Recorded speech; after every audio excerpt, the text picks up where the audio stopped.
नमस्कार, मैं हूं आपके साथ ईशा निकी। सत्ताधारी सरकार में राजद्रोह का केस ऐसे लगाया जाता है जैसे कोई फ्री का राशन बांट रहा हो। भाजपा सरकार ने राजद्रोह का केस मुसलमान के बाद अब किसानों पर लगाना शुरू कर दिया है। देखिए, आज जो सिरसा में प्रोटेस्ट हो रहा है, इसकी मेन वजह यह है कि सिरसा के प्रशासन की ओर से किसानों पे राजद्रोह के मामले दर्ज किए गए हैं आंदोलनकारियों के ऊपर। पहले ये मुसलमानों के लिए उपयोग होता था, अब ये किसानों के लिए धाराएं लगाई जा रही हैं। हर उस आवाज को कैसे दबाया जाता है, ये सरकार अच्छे तरीके से जानती है कि कैसे राजद्रोह का केस लगाकर किसानों का मुंह बंद कराया जा सकता है। किसानों के ऊपर राजद्रोह का केस लगाकर उन्हें रोकने का प्रयास किया जा रहा है।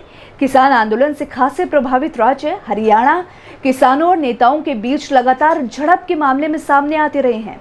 बीजेपी नेता और हरियाणा के डिप्टी सीएम रणबीर गंगवा के काफिले के हमले के बारे में पुलिस ने 1 या 2 नहीं बल्कि 100 किसानों पर राजद्रोह का मुकदमा लगाया। किसानों के हमले में डिप्टी स्पीकर की सरकारी गाड़ी पर भी नुकसान पहुंचा है। ये घटना 11 जुलाई को हुई हिंसा में हुई थी और उसी दिन इस मामले पर पुलिस ने एफआईआर दर्ज की। एफआईआर में राजद्रोह के अलावा हत्या के प्रयास की भी धाराएं लगाई गई हैं। पिछले साल नवंबर में दिल्ली बॉर्डर्स पर किसान आंदोलन शुरू होने के बाद से ही बीजेपी और सहयोगी जनता जननायक पार्टी किसानों के विरोध का सामना करना पड़ा है। सुप्रीम कोर्ट ने गुरुवार को ही पूछा था कि देश के आजाद होने के 75 साल बाद भी क्या राजद्रोह के कानून की जरूरत है। कोर्ट ने ये तक कह डाला कि देशद्रोह की वैधता जानेगी और इस कानून के बारे में केंद्र से जवाब भी मांगेगी। कोर्ट ने कहा कि ये कानून ब्रिटिश काल में बना था। अदालत ने ये तक कह डाला कि इस संस्था के संचालन के लिए ये कानून बेहद खतरा है। अधिकारियों को कानून के गलत इस्तेमाल की बड़ी ताकत देता है और इसमें उनकी कोई जवाबदेही नहीं होती। इसके साथ ही अदालत ने कहा है कि राजद्रोह की धारा 124A का बहुत गलत इस्तेमाल हो रहा है। ये ऐसा ही है कि किसी बढ़ई को लकड़ी काटने का कुल्हाड़ी दी जाए और वो इसका इस्तेमाल पूरे जंगल को काटने में कर दे। इस तरह का कोर्ट का बयान था। आप सोच सकते हैं कि कितनी बड़ी बात कह डाली है चीफ जस्टिस ने। अगर कोई पुलिस वाला किसी गांव में किसी व्यक्ति को फंसाना चाहता है तो वो इस कानून का इस्तेमाल करता है। लोग डरे हुए हैं, सहमे हुए हैं। याद कीजिए, आज़ादी के वक्त में भी गांधी जी को फंसाने के लिए ऐसे ही कानून का इस्तेमाल अंग्रेजों द्वारा किया जाता था और अब सत्ताधारी सरकार द्वारा किया जा रहा है। आपको ये भी बता दें कि इसी कानून के जरिए आज़ादी के आंदोलन को रोकने की कोशिश की थी। कोर्ट ने कहा है कि हम किसी भी राज्य सरकार या केंद्र सरकार पर आरोप नहीं लगा रहे हैं। अब बात करें इसके इतिहास की, तो 17वीं सदी में जब इंग्लैंड में सरकार और वहां के साम्राज्य के खिलाफ आवाजें उठने लगी तो अपनी सत्ता बचाने के लिए राजद्रोह कानून लाया गया। ये कानून 1870 में अंग्रेजों के जरिए भारत में आया।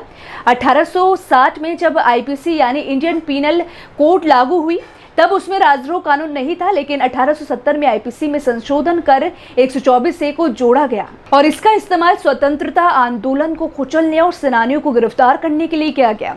महात्मा गांधी से लेकर भगत सिंह तक 124A लगाई गई, लेकिन आज़ादी के बाद जब भारत का अपना संविधान लागू हुआ तो भी ये धारा जारी रही। हैरानी की बात ये भी है कि जिस ब्रिटेन से ये कानून हमारे संविधान में आया वहाँ ये कानून 2009 में खत्म किया जा चुका है, लेकिन भारत में ये कानून आज भी लागू है। खैर, किसान आंदोलन को लेकर जितना दबाव बीजेपी पर है उतना ही उसके सहयोगी दलों पर भी है। जैसे जैसे किसान आंदोलन आगे बढ़ता गया, बीजेपी के सहयोगी उसे छोड़ते हुए बचते गए। वो भी जबरदस्त दबाव में किसानों के कारण ही शिरोमणि अकाली दल और राष्ट्रीय लोकतांत्रिक पार्टी एनडीए से बाहर निकल चुकी है, लेकिन जेजेपी इस मामले पर फैसला नहीं ले पा रही है। वो अभी भी धर्म संकट में है कि वो बीजेपी पार्टी में रहे या उससे अलग हो।